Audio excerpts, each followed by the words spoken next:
ইবলিস শুধু শুনিনি, ৮০,০০০ বছর আল্লাহর ইবাদত করেছে, যে ইবাদত আল্লাহর দরবারে কবুল হয়েছে।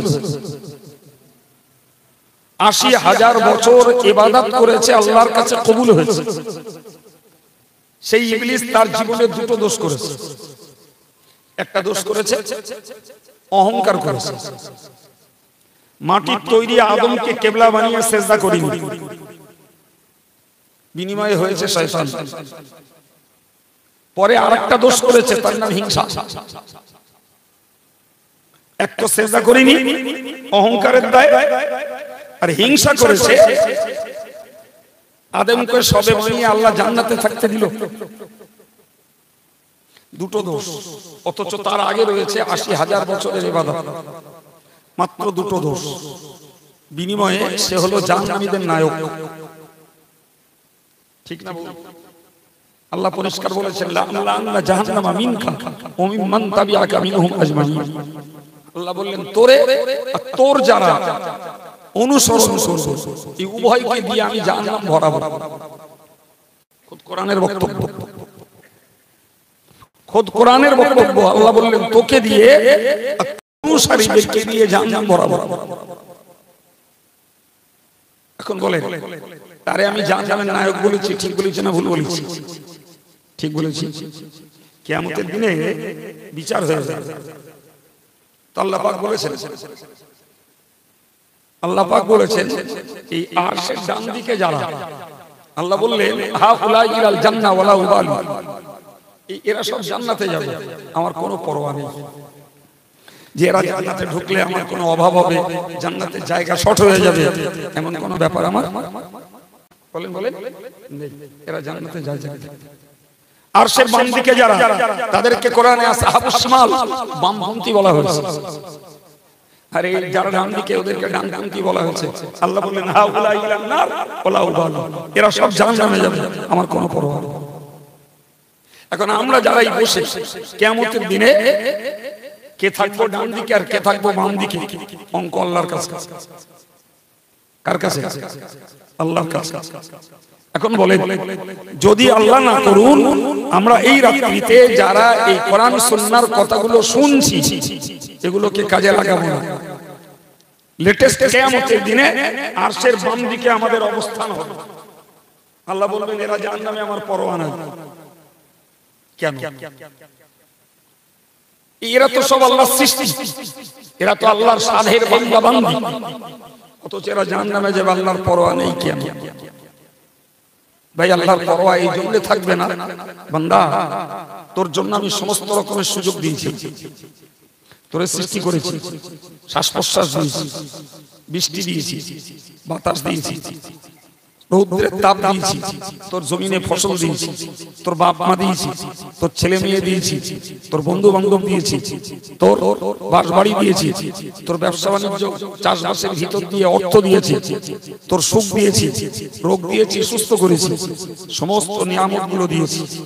তো আমার যা দেওয়া সব আমি পৃথিবীতে তোর জন্য দিয়েছি, এরপরেও তুই আমার বিশ্বাসঘাতক হয়েছিস। আর পরোয়া নয়, আর পরোয়া নয়। মিথ্যা কথা বলেছিস, তোর জবান বন্ধ করে দেয়নি। পরের বউ আর পরের মেয়ে দেখেছিস, তোর চোখ কানা করে দেয়নি। তুই হারাম পথে পা বাড়িয়েছিস, তোর পা কানা করে দেয়নি। তুই হাত দিয়ে অত্যাচার করেছিস, তোর হাত মুলো বানিয়ে দেয়নি। তুই গান শুনেছিস, তোর কান কালা করে দেয়নি। তুই মাথায় কুচিন্তা করেছিস, তোর ব্রেনকে আমি আল্লাহ বিগড়ে দেয়নি। কথা বলছেন না কেন? ঠিক না বল? মানুষের যা ধৈর্য আর মানুষের যা অ্যাকশন, ভাই আমরা ছেলের দোষে ছেলে মারি, মেয়ের দোষে মেয়ে মারি, বউ দোষ করলে বউ ধরে ঠেঙাই, ছাত্র দোষ করলে তারে মারি, চুরি করলে তারে মারি, ডাকাতি করলে তারে মারি। যে সমাজে যদি কেউ অশ্লীল কাজ করে তার ধরে ঠেঙাই, আমাদের কাছে মাপ নাই। ঠিক কিনা বলো? আমার বলে আমাদের চিন্তা ভাবনা আর আমাদের ধৈর্যের যা বাঁধ, যদি আল্লাহ পাক আমাদের মতো করে বিচার করতেন, পৃথিবীতে আমরা কেউ সুস্থ লোক থাকতে পারতাম? সুস্থ একটাও থাকতে পারতাম? কানা খোঁড়া নুলো বোবা আল্লাহ যদি কুইক কুইক অ্যাকশন নিতেন সবাই এরকম তৈরি হতো। কি ঠিক না ভুল বলে? শুকরিয়া আল্লাহ যে আমরা মানুষের বিচার করি দ্রুত, আর আল্লাহ পাক বান্দাকে কখনো কখনো পরীক্ষামূলক আঘাত করে, কিন্তু চূড়ান্ত ফয়সালা আল্লাহ করেননি, করবেন কিয়ামতের দিন। এইটা শুকরিয়া আদায় করার ক্ষমতা আমাদের নেই। আল্লাহ যদি শুধু বলেন বান্দা আমার একটা নাম সাত্তার, এর মানে হলো পাপ গোপনকারী। বিশ্বাস করুন ওই আল্লাহ পাপগুলো গোপন করে রেখেছেন বলেই আজও মাথা ডাগর করে সম্মান নিয়ে, বড় পদ নিয়ে, বড় হুজুর হয়ে, বড় নেতা সেজে আমরা সমাজে মাথা উঁচু করে আছি। যদি আমাদের লুকায়িত গোপন পাপগুলো আল্লাহ একবার আলগা করে দিতেন, কারোর মাথা উঁচু করে বেড়ানোর সাহস হতো না। আল্লাহর এই দয়ার মূল্য দিয়েছি আমরা। তার মানে আমরা শুধু সোনার দলে মানার দলে করব, ওই দয়াটারও মূল্য নেই। ওই দয়ার যদি মূল্য দিতাম তাহলে আজকের এখানে বসে নিয়ত করি তো, এখনকার বয়স 20, 22, 25, 30, 35, 40 যার যেখানে হয়েছে, বিগত 15 বছর বয়স থেকে এই পর্যন্ত আল্লাহ পাক আমাদের ব্যাপারে কোনো অ্যাকশন নেননি। আজকে আমরা ভালো হয়ে যাই। আল্লাহ এখনো যখন নেননি, ছাড় দিয়েছেন, আর ওই ভুলটা করবো না। তবে তো বোঝা যাবে আমরা সোনার দলে না, আমরা সোনার সঙ্গে মানারও দলে। আর তা যদি মনে হয় হুজুর আগে যা করেছি কাল থেকে আবার তাই করবো, তাহলে গতি এক রয়ে গেল। মাঝখান থেকে প্যান্ডেল টাকা নিয়ে যাবে, হুজুররা যদিও কেউ বিক্রি হয়ে আসেনি 15-20 যা দেবে তাই নিয়ে বাড়ি যাবে, আর এরা এক খামচা করে খিচড়ি দেবে, রাতের বেলা এক চেম্বারে, সকালবেলা আর এক চেম্বারে। আর আপনাদের ব্রেনে আমার থেকেও কিছু বেশি থাকে, আমার দেন, সেটা না আরেকদিন অন্য জায়গায় বলবো।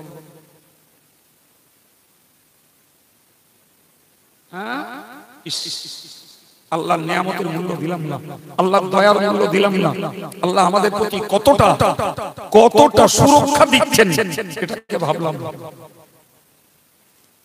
এটাকে ভাবলাম না। আল্লাহ বললেন বান্দা আমি সাত্তার বলে তোদের নাম গোপন রেখেছি, কিন্তু তোদের পাপ গোপন রেখেছি, তোদের অন্যায়গুলোকে ঢেকে রেখেছি, কিন্তু জানিস তো আমার আরেকটা নাম গফফার। তোর ঢেকে রেখেছি, ঢাকা অবস্থায় তুই অপরাধ স্বীকার কর, আমার গফফার নামের গুণে তোরে মাফ করে সাফ করে দেব। এই সুযোগ নেবে কে? আমাদের বাড়ির গরু ছাগলগুলো নেবে? ওদের তো জাহান্নাম নেই, ওরা নিজ যাবে কেন? ওদের জান্নাত না থাকলেও জাহান্নাম ওদের নেই।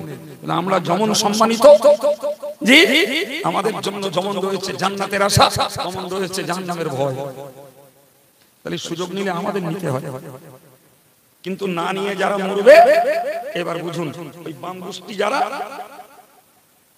মানে কোন বাম গোষ্ঠী বলেছি? আরশের বাম দিকে। কদিন কালকে বলবেন না যে কাইম সাহেব বাম দিকে জাহান্নামে বলে গেছে, তাহলে আবার লেটা বাজে যাবে। কোন বাম দিকে বলেছি? আরশের বাম দিকে। কোরআনে আল্লাহ এদেরকে বলেছেন আসহাবুস শিমাল, এরা হলো বামপন্থী। তো আল্লাহ বললেন এদের যখন জাহান্নামের অর্ডার হয়ে যাবে, শয়তান কোথায় থাকবে? ছুটে আসবে, এসে বলবে ইন্নাল্লাহা ওয়াদাকুম ওয়াদাল হক। আল্লাহ যে ওয়াদা করেছেন একদম 100% সত্যি ওয়াদা। কে বলবে? শয়তান। কেন সত্যি? আল্লাহ বলেছিলেন যারা ঈমান আনবে না, আবার যারা ঈমান এনে নামাজ কালাম পড়বে না, আবার নামাজ কালাম পড়বে তো অন্যায় কাজ থেকে বাঁচবে না, এই সকল দোষে দুষ্ট লোকদেরকে আল্লাহ জাহান্নাম দেবেন। তো সত্যি তোমাদেরকে আল্লাহ জাহান্নাম দিয়েছেন, আল্লাহ পাক তার ওয়াদাকে সত্যে পরিণত করেছেন। বলবে কেন? এর মানে জানেন? এর মানে হলো কাটা ঘায়ে নুন ছিটে। আমাদের বাংলায় বলে না কাটা ঘায়ে নুনের ছিটে। তবে কেউ কারোর কোনোদিন দেয়নি বলে আমার মনে হয়, তবে আন্দাজে বলা যায় যদি সত্যি কাটা ঘায়ে নুনের ছিটে দেওয়ারে বলে, বল তোর বাপের নাম কি? বলতে পারবে। এই জন্যই বাংলায় বলে যখন মানুষের কি বিপদের উপরে বিপদ আসে তখন কি বলে? কথা বলে কাটা ঘায়ে নুনের ছিটে। তো একে তো এদের হয়েছে জাহান্নাম, আর শয়তান এসে কি বলছে? আল্লাহর ওয়াদা ওই নির্লজ্জ জাহান্নামীগুলো তখন ইবলিসকে বলবে, এই ইবলিস, তুই তো বলেছিস যদি তোদের জাহান্নাম হয় তো আমি তোদের থাকাবো। কথার প্রমাণ নেবেন? আমি ওয়াজ করেছি মহিলা সমিতির বিরুদ্ধে, জানেন তো আমি গাল দিই না। দুমদাম কাফের ট্যাঙ্কি আমার কাছে নেই, এ কাফের, ও জাহান্নামী, ও বেঈমান। ওরা ট্যাঙ্কিতে বের করে ঝুপঝাপ কারুর দেই না। যতটুকু বলি কোরআন হাদিসের কথা বলি, শালীনতা বজায় রাখি, ভাষা সংযত রাখি। তা আমি ওয়াজ করেছি মহিলা সমিতির এগেইনস্টে, মহিলা সমিতির এগেইনস্টে ওয়াজ করেছি। আল্লাহ যা করিয়েছেন ভালো করিয়েছেন। দুদিন বাদে সেই সভা কমিটির একটা সদস্য আমারে ফোন করে বলছে, হুজুর আপনার ওয়াজটা খুব কাজে লেগেছে। মানে কেন? বলছে প্রচুর মেয়েরা সমিতি ছেড়ে দিচ্ছে। আমি যাক, আল্লাহ ওদের বুঝতেছে, আল্লাহ কায়েম। সপ্তাহে না কথা বলছে, হুজুর সে যারা ছেড়ে দিল তারা এবার ওজন ঢুকতেছে। কেন? আমাদের গ্রামের একটা নেতা বলেছে, তোরা সমিতি কর, পাপ জায়গায় আমার হবে। এবার বলে, এবার বলে, শয়তান তো কিয়ামতের দিনে বললো, টাটকা দুনিয়ায় বলে দিচ্ছে পাপ যা হয় আমার হবে, তোরা কর।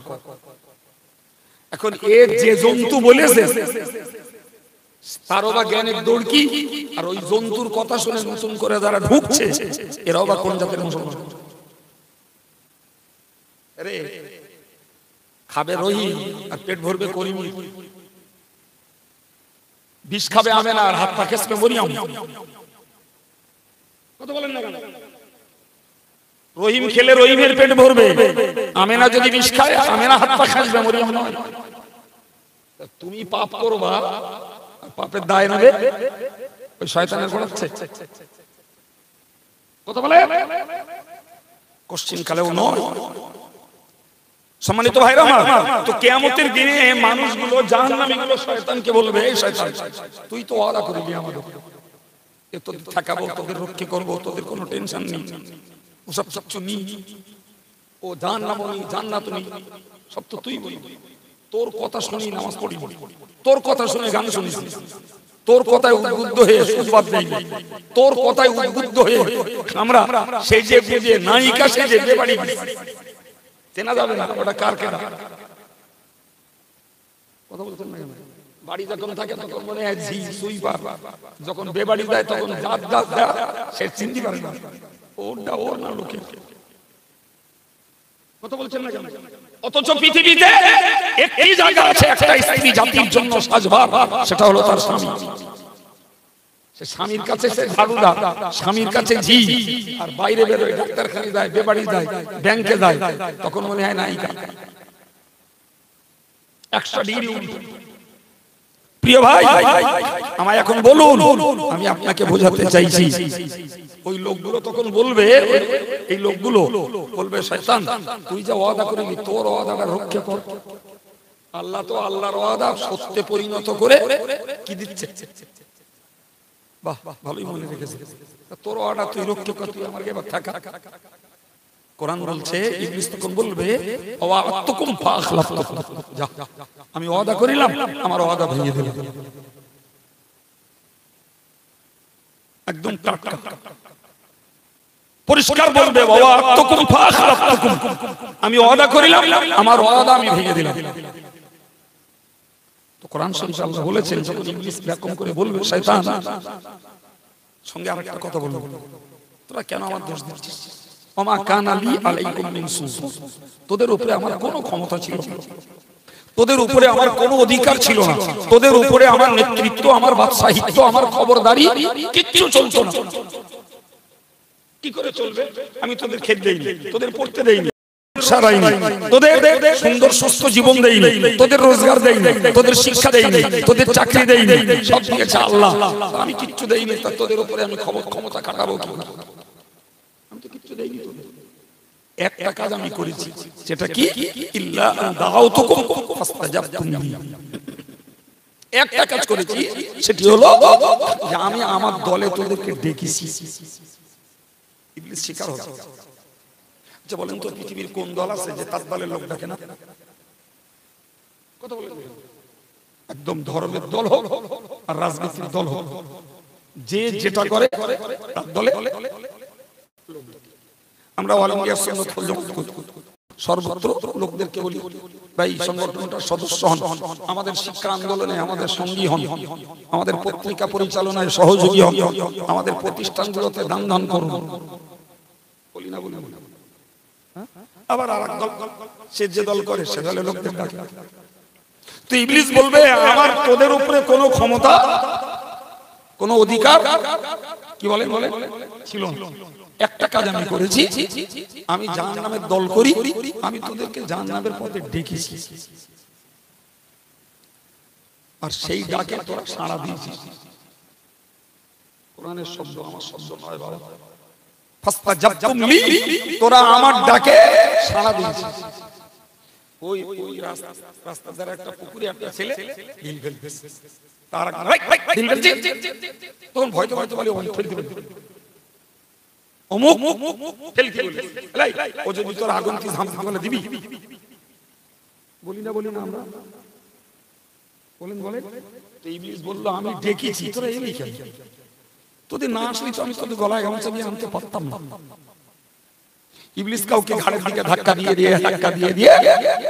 জি কোন চিত্র ঘরে ঢোকায় না, কোন নায়ক নায়িকাদের ঘরে ঢোকায় না, আর কেউ মসজিদে গেলে ইবলিস গলার দিকে ধাক্কা দিয়ে বের করে দেয় না। সুতরাং ইবলিস ডেকেছি, ইবলিস বলবে আমি ডেকেছি, তোরা এলি।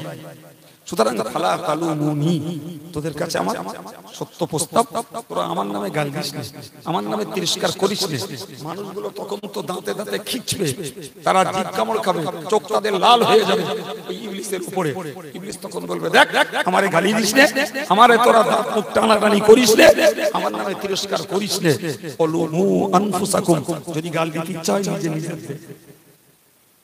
তিরস্কার করবি, ভৎসনা করবি, যা করবি কার নিজের কর। শোন শেষ কথা বলছি, আমার কাছ থেকে শুনে নে। মা আনা বিমুসরিফিকুম ওমা আনতুম বিমুসরিফিয়া, আমিও তোদের বাঁচাতে পারবো না, তোরাও আমাকে বাঁচাতে পারবি না। সবাই মিলে চল ইউনিয়ন করে জাহান্নামে যাই। এই কথা আল্লাহ কোরআনে তুলে দিয়েছে। কাদের জন্য? আমাদের জন্য। বান্দা তোরা বুঝতে পারছিস না, আমি আল্লাহ আলিমুল গায়ব, আমি অদৃশ্যের মহাজ্ঞানী, আমি সকল বিষয়ের চূড়ান্ত সাক্ষী। ভবিষ্যতে কিয়ামতের দিনে কি ঘটবে আমি অ্যাডভান্স তোদেরকে জানিয়ে দিলাম। খবরদার তোরা ওর খপ্পরে পড়িস না। ও বলো তোদের চরম ঠকাবে। পরিষ্কার বুঝতে হবে, সত্যি আল্লাহ রহমান, সত্যি আল্লাহ রহিম, তার দয়া আছে বলেই আমাদেরকে যাবতীয় পরিষেবা দিচ্ছেন। আবার ভালো পথ দেখানোর জন্য নবী পাঠিয়েছেন, নবীর জমানা খতম হয়েছে, নবীর আদর্শের আলেম পাঠিয়েছেন আমাদেরকে সঠিক পথের নিশানা বলে দেওয়ার জন্য। এরপরেও আমরা যাতে ইবলিসের খপ্পরে না পড়ি, নেক আমল না হারাই এবং পাপ আচরণে ডুবে না যাই, আল্লাহ কোরআনে এই কথা তুলে দিয়েছেন, যে কথা আমি আমার আজকের এই মজলিসে কোরআনের আয়াত তুলে আপনাদেরকে সতর্ক করলাম। এরপরে বলেন নাউজুবিল্লাহ, কারণ নসিবে যদি জাহান্নাম জোটে তার জন্য অন্য কারো দায়ী করার জায়গা আছে? পৃথিবীর একটা সম্প্রদায়, একটা জাতি, যারা বুঝদার জাতি, তারাই হলো মানুষ। এদের জ্ঞান আছে, এদের বিবেক আছে, এদের বুঝ আছে, এরা ভালো মন্দ ওজন করতে পারে, ন্যায় অন্যায় বুঝতে পারে। এরা বোঝে কোনটা হারাম কোনটা হালাল, এরাই বোঝে কোনটা ইবলিসের রাস্তা কোনটা আল্লাহর রাস্তা, এরাই বোঝে কোনটা জাহান্নামের রাস্তা কোনটা জান্নাতের রাস্তা, এরাই বোঝে। এছাড়া আদার্স কোনো জাতি এরা বোঝে না। বলে ওদের জন্য জান্নাতও নাই জাহান্নামও নাই। তো বুঝ দিয়েছেন আল্লাহ আমাদের বললেন, মানাতা রাসূল বললেন মানাতা আলী ফাকাদ আতা আল্লাহ, যারা আমি রাসূলকে মানবে তারা আল্লাহকে মানলো। ওমান আতা আল্লাহ ফাকাদ দাখালাল জান্নাহ, যে আল্লাহকে মানলো সেই জান্নাতে ঢুকে পড়লো। আর তো মন খুলে বলে ওমান আসানি ফাকাদ আসাল্লাহ, যে আমার অবাধ্য হলো সে আল্লাহর অবাধ্য হলো। ওমান আসাল্লাহ ফাকাদ গাওয়া, আর যে আল্লাহর অবাধ্য হলো সে পথভ্রষ্ট হলো। ওমান গাওয়া ফাকাদ দাখালান নার, যে পথভ্রষ্ট হলো সে জাহান্নামে ঢুকলো। আচ্ছা, এর থেকেও সুন্দর করে আল্লাহ আল্লাহ রাসূল আমাদেরকে আর কি বোঝাবে বাবা? আর কি বোঝাবে?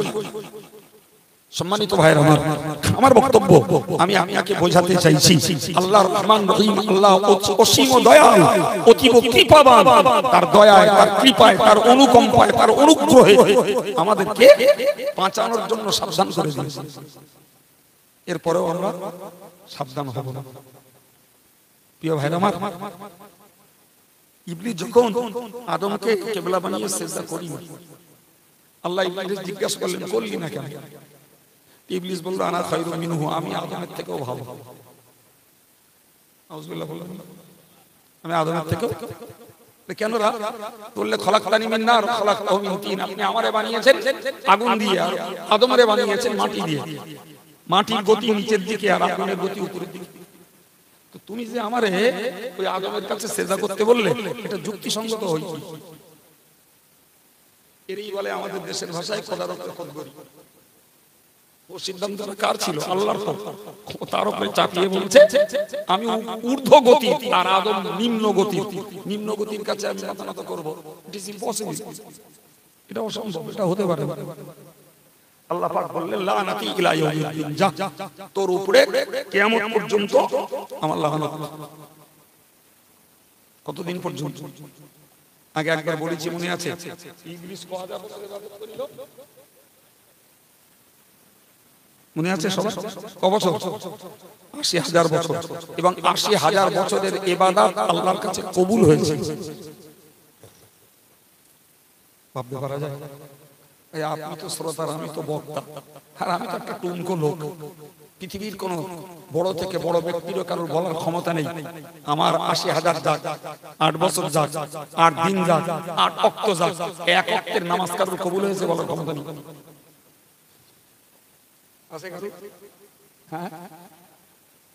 এখন যদি কেউ বলে যে আমার ভক্তকে বুকি করলে জান্নাতে যাব, ওরও তার কাটা, যারা যাবে মনে করে এরাও তার কাটা। ওই একটারও তার ঠিক ঠিক। জি, তো ৮০,০০০ বছরের ইবাদত আল্লাহর কাছে কবুল হয়েছে। ইবলিস বলল আল্লাহ আমি অন্যায় করেছি, আমার আর জান্নাতে থাকতে দেবে না।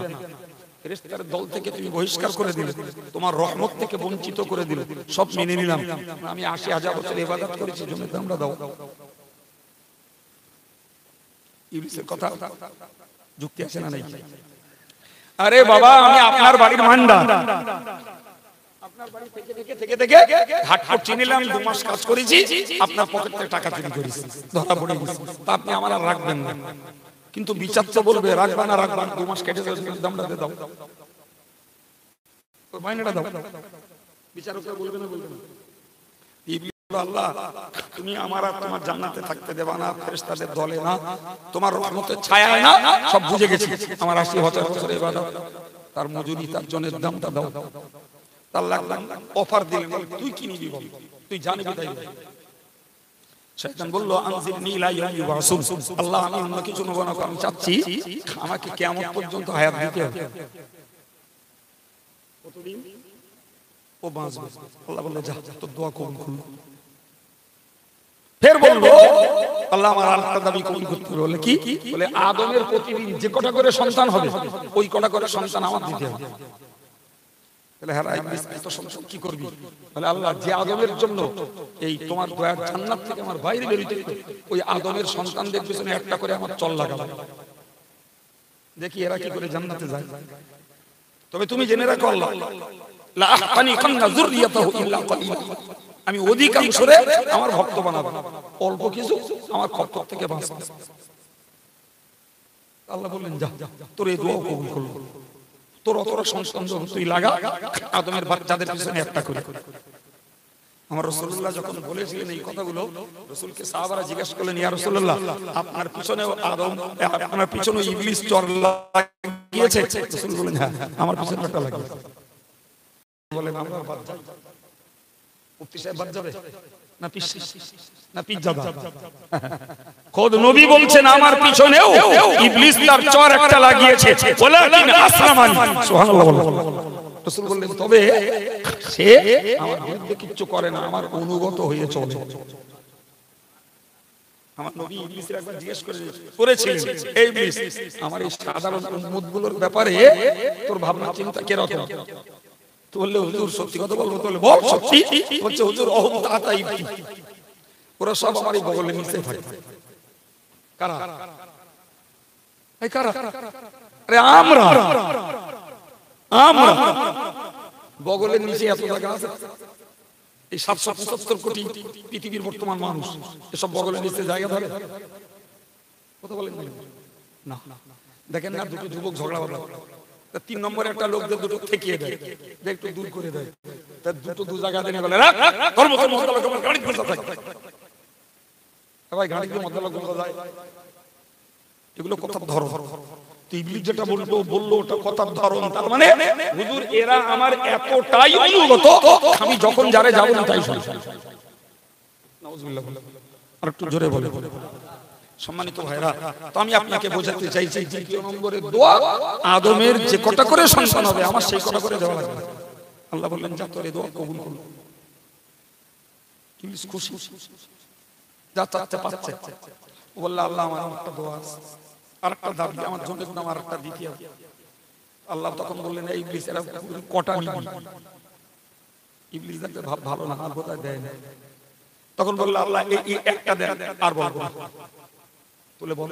বলে আল্লাহ এই আদমের এই যে শিরা দিয়ে রক্ত চলে, আমি ওই শিরা দিয়ে আদমের দেহে যাতায়াত করব, ও যেন কিচ্ছু বুঝতে না পারে। আর ওর সেন্টার হলো আমাদের কলব, ওটাই ওরা দেখা। ওটা আমার কথা না, নবী বলেছেন শাইতানু জাসিমুন আলা কলবি ইবনে আদম, শয়তানের বৈঠকখানা হলো আদম সন্তানের কলব। ও ঢোকে আর বের হয়, কিচ্ছু বুঝতে পারি না। আল্লাহ বললেন যা তোর দোয়া কবুল করলো। প্রিয় নবী বলেছেন বুখারীর হাদিস, শাইতানু ইয়াজরি মাজরাদ দাম মিনাল ইনসান, রাসূল বলেছেন যে এই যে শিরা দিয়ে রক্ত চলে ওই শিরা দিয়ে শয়তান চলে। কটা দোয়া কবুল হলো?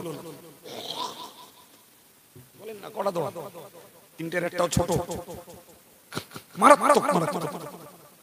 ইবলিস তখন হালতে হাসতে খেলতে চলে যাচ্ছে। তার মানে কি আমি তো ঘিসি খাই বাড়ি, আর যা পাওয়ার পেয়ে গেছি কতটা খাই বাড়ি নেজাতি পারি সেটাই বাদ যাক, ঠিক কি না? তো যখন চলে যাচ্ছে আল্লাহ বলে ইবলিস দাঁড়া, শোন, তুই তো তোরগুলো চেয়ে নি, আমার কাছে একটা কথা শুনে একটা কথা শোন, তুই 70 বার দাগা দিয়ে আমার বান্দা বান্দীদের যে পাপ করাবি, আমার বান্দা বান্দী একবার হাত তুলে কাঁদবে, 70 বারের পাপ আমি একবারে ক্ষমা করে দেব। আল্লাহু আকবার। আল্লাহর দয়া আছে না? ও তখন ফের থমকে দাঁড়িয়ে গেছে, বলে আল্লাহ আমার আরেকটা দোয়া কবুল করতে। আল্লাহ বললেন না তো, তুই তো বললি আমি চাবি না, তুই তো বললি চাবি না, তাই তো আমারটা বলে দিলাম। ইবলিস খুব নাছো, আরেকটা দোয়া কবুল করতে। আল্লাহ বললেন না। ইবলিস তখন বলল আল্লাহ কবুল করেন আর নাই করেন, আমি অন্তত আমার দাবিটা প্রকাশ করে ফেলি, বলে ফেলি, চেষ্টা বলতে পারিস। বল বল আল্লাহ এই আদম সন্তানের কোন দোয়া কবুল করলে হবে? আল্লাহ বললেন রে ইবলিস, আমার বান্দা বান্দীরা দোয়া করবে আমার কাছে, কবুল করব না করব আমার ব্যাপার, ওখানে নাক গলাবার তোর কিছু নাই। ইবলিসের আর কিছু বলার রইল না, চলছে। সম্মানিত ভাইরা আমার, আমরা যে দোয়া করব আল্লাহ পাক বেশি মাফ করো, আমরা যে দোয়া করব আল্লাহ নেক আমল করার তৌফিক দাও, আমরা যে দোয়া করব আল্লাহ পাপ আচরণ আর না করি তুমি হেফাজত করো, আমরা যে দোয়া করব যে আল্লাহ তুমি কবরের আযাব, হাসরের আযাব, জাহান্নামের আযাব থেকে বাঁচাও, আমরা যে দোয়া করব আল্লাহ ফুল সিরাতটাকে পার হওয়ার ক্ষমতা দিও, আল্লাহ কঠিন হাসরের দিনে আরশের ছায়ার নিচে জায়গাটা দিও, আল্লাহ তোমার দয়ার জান্নাত আমাদেরকে নসিবে মঞ্জুর করো। বিশ্বাস করুন এই দোয়াগুলো নিজের থেকে করার লোক শতকরা 90 জন নয়, বড় জোর ইমাম সাহেবের সঙ্গে হুজুরের সঙ্গে আমিন বলে সাপোর্ট দিচ্ছে। ইমাম দোয়া চাইলো, আমি ঝেঁকে দিলাম আল্লাহুম্মা আমিন। ও ঝাঁকায় কাজ হবে না, ওর থেকে অনেক গুণে কাজ হবে। ওই দোয়াটা নিজের প্রয়োজনে নিজেকে আল্লাহর কাছে পেশ করতে হবে। তার মানে কি এটা ইবলিসের ঘোর চক্র, যাতে কায় মনোবাক্যে একনিষ্ঠ অন্তরে আদমের আওলাদেরা আল্লাহর কাছে দোয়া না চায়, ইবলিস সে পথেও কাঁটা বিছিয়ে দিয়েছে। ইমাম একটু বড় দোয়া করুক, তানিয়া ঝঞ্ঝা এই কথা বলুন, তানিমু ঝঞ্ঝা। তার মানে কি ওখানেও ইবলিসের হাত রয়েছে। দুনিয়ার কোন মনিবের দরবার থেকে কিছু পেতে হলে একবারের জায়গায় 5 বার ধর্ণা দিতে হয়, 5 বার আপিল করতে হয়। এ টেবিল থেকে ও টেবিল, ও টেবিল থেকে ও টেবিল, দৌড়াতে বলো পিছপা হই না। থানার বাবুর সঙ্গে কন্টাক্ট করতে মেম্বার প্রধান করে করে কুল হয়। তার বেলায় আমরা কেউ পিছপানো, কিন্তু যিনি বিশ্ব মালিক তার কাছে কোনো কিছু চাবো, কিছু পাওয়ার আশা করব, একবারের জায়গায় 100 বার তো ধর্ণা দেওয়া দরকার ছিল। একবার দোয়া চাইলাম কবুল হলো না, কত দোয়া চাইলাম কবুল হলো না, আর করি না। কথা বলছেন না কেন? এও শয়তানের চক্কর। ওই যে আল্লাহ বলেছেন আমার বান্দা 70 বার পাপ করবে, একবার হাত তুলবে মাফ করে দেব। সুতরাং এরা যাতে মনোযোগে একনিষ্ঠ হৃদয়ে আন্তরিকতা আল্লাহর কাছে হাত না তোলে, এরা যাতে চোখের পানি ফেলে, সে ব্যাপারে ইবলিস ভীষণভাবে সজাগ। নাউজুবিল্লাহ। সম্মানিত ভাইরা আমার, সুতরাং আমি আপনাদেরকে শুরু করেছিলাম কথা বলতে যে শুনলে পাওয়া যায় রহমত, আর মানলে পাওয়া যায় হেদায়েত। মনে আছে? আবার বলছি, শুনলে পাওয়া যায় রহমত, মানলে পাওয়া যায় হেদায়েত। তার মানে রহমতও পাওয়া যায়, হেদায়েতও পাওয়া যায়। আর শুনলে হেদায়েত পাওয়া যায় না, শুধু রহমত পাওয়া যায়। প্রিয় ভাইরা আমার, সুতরাং আমাদের এই ব্যয়বহুল এই অনুষ্ঠান, এটা আমাদের জন্য হেদায়েতের ওসিলা হোক। সুবহানাল্লাহ। এটা শুধু রহমতের না। রহমতের জন্য এত টাকা খরচা কেন করতে যাবো গো? কি জন্য? ওই রাস্তার ধারে বসে বসে দরুদ শরীফ পড়বো, একবার করে দরুদে 10টা করে রহমত নাজিল হবে। এই বুঝতে পারেন আমার কথা? জি, বাপার মার চেহারা দেখবো, রহমত ঝরবে। আল্লাহর কোরআনটা খুলে দেখবো, অতি রহমত ঝরবে। কথা বুঝে আসছে না? হ্যাঁ, তাহলে খরচা করে পরিবেশ তৈরি করেছে শুধু রহমতের জন্য নয়। রহমত তো এমনি পাবো, সঙ্গে হেদায়েত পাবো, তাই এই খরচা করা। আর হেদায়েত যদি নেই তবে খরচ সার্থক, আর যদি হেদায়েত না নেই তাহলে ব্যর্থ। আর হেদায়েত নেওয়ার জন্য শর্ত কি বলেছি? কি বলেছি বলে? মেনে চলা। কি বলেছি? নামাজ পড়তে হবে জেনেছি, সেটা পড়া। গান শোনা যাবে না, শুনেছি, ওই গানটা বাদ দাও। সুদ খাওয়া খেতে নেই, শুনেছি, সুদ আর খাবো না। বেপরদায় ঘুরতে নেই, আমার মায়েরা শুনেছে, তারা ঘুরবেন না। আর আমরা as a guardian, as a husband, আমরা ঘুরতেও দেব না। ওর নাম মেনে চলা, ওর নাম হেদায়েত। আল্লাহ বোঝার তৌফিক দেন, বলুন আমিন। আয়াত এবং হাদিসটাই আমল লক্ষ্য। তাই আমাদের কান শুনবার একটা যন্ত্র, শোনার একটা অঙ্গ। কোন শব্দ সহ আওয়াজ হয়, শব্দ সহ এই বাক্য সহ কোনো আওয়াজ হয়, সেটা শুনতে পাই। আবার বাক্য ছাড়াও কোনো আওয়াজ হয়, তাও শুনতে পাই। আবার বলছি, বাক্য সহ কোনো আওয়াজ হয় তাও শুনতে পাই, আর বাক্য ছাড়াই কোনো আওয়াজ হয় তাও শুনতে পাই। সুতরাং এক কথায় কান একটা শুনবার অঙ্গ। কোরআন বলছে, ওয়াইদা কুরিয়াল কুরআন, যখন কোথাও কোরআন তেলাওয়াত হয়, ফাসতামিউ লাহু, মন কান দিয়ে কথাগুলো শোনো। বিনিময়ে লাআল্লাকুম তুনসিতু, নীরব হও, লাআল্লাকুম তুরহামুন, আশা করা যায় তোমরা রহমত পাবে। সুবহানাল্লাহ। তাহলে আমরা বিগত বক্তাদের কাছ থেকে কোরআন হাদিসের যে জ্ঞানের বার্তা শুনেছি, আমাদের বিশ্বাসের বিনিময়ে তা থেকে আমরা পেতে পারি আল্লাহ পাকের রহমত। কোরআনের আয়াত অনুযায়ী সেটি আমাদের জন্য রহমতের ওসিলা। কিন্তু কোরআন অন্য আয়াতে বলছে, আল্লাযীনা ইয়াসতামিউনাল কওল, যারা কথা শোনে, ফায়াত্তাবিউনা আহসানা, এবং তার মধ্যকার উত্তম কথাগুলোকে মেনে চলে। আমি একটু আগেই বলেছি, কান শুনবার অঙ্গ, ভালো মন্দ সব রকমের আওয়াজ, সেটা কোনো বাক্য হোক, এমনি আওয়াজ হোক, কানে ঢোকে।